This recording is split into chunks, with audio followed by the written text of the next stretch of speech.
বেগুন, খাটকলা এগুলো বাদ দিয়েছে এবং নতুন কিছু প্রতীক তারা অন্তর্ভুক্ত করেছে।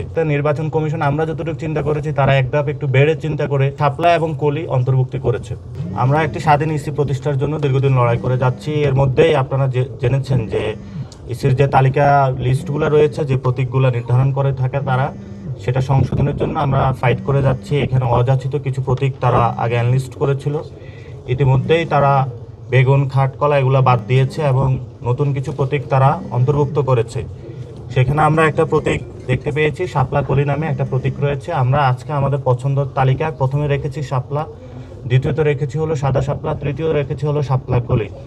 অর্থাৎ আমাদের প্রার্থিত প্রতীকের মধ্যে যদি কোনো অন্য দল আবার এটার জন্য আবেদন করে তাহলে শাপলা কলি নিয়ে একটা সিমিলারিটিস তৈরি হবে। সেই জন্য হলো আমরা এটা আবেদনের মধ্যে আজকে দিয়ে রেখেছি। তবে আমাদের পছন্দের প্রথম জায়গাটা আমরা রেখেছি শাপলা, দ্বিতীয় রেখেছি সাদা শাপলা, তৃতীয় রেখেছি শাপলা কলি। ওদের স্বপ্ন পূরণে পাশে থাকতে পেরে আমরা গর্বিত। এবং নির্বাচন কমিশন হলো খুব ধীরগতিতে তারা চলাফেরা করছে।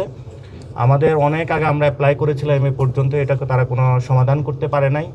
তো আমরা তাদের কাছে আহ্বান জানিয়েছিলাম দ্রুত গতিতে এই বিষয়ে সমাধান করে।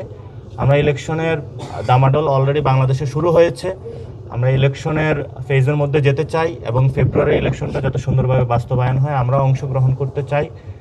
সেই জায়গাতে জাতীয় যে স্বার্থ রয়েছে, ওভারঅল রাজনীতির যে পরিস্থিতি রয়েছে দেশবাসীর মধ্যে, আমরা শাপলা কলি নিয়েও কিছু পজিটিভ সাড়া পেয়েছি এবং এটা শাপলায় ছিল, শাপলার চেয়ে আরও এক ধাপ এগিয়ে হলো শাপলা কলিও এসেছে, অর্থাৎ শাপলাও আছে কলিও আছে।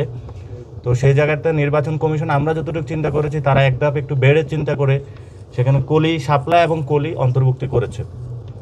তো আমরা এটা পজিটিভলি নিয়েছি এবং তাদেরকে আমরা আহ্বান জানিয়েছি যে দ্রুত গতিতে যাতে এনসিপির যে নিবন্ধন প্রক্রিয়া এটা সম্পূর্ণ করে আমরা যাতে আমাদের মাঠে প্রতীক নিয়ে যেতে পারি সেই বিষয়ে সুরাহা সমাধানের করার জন্য।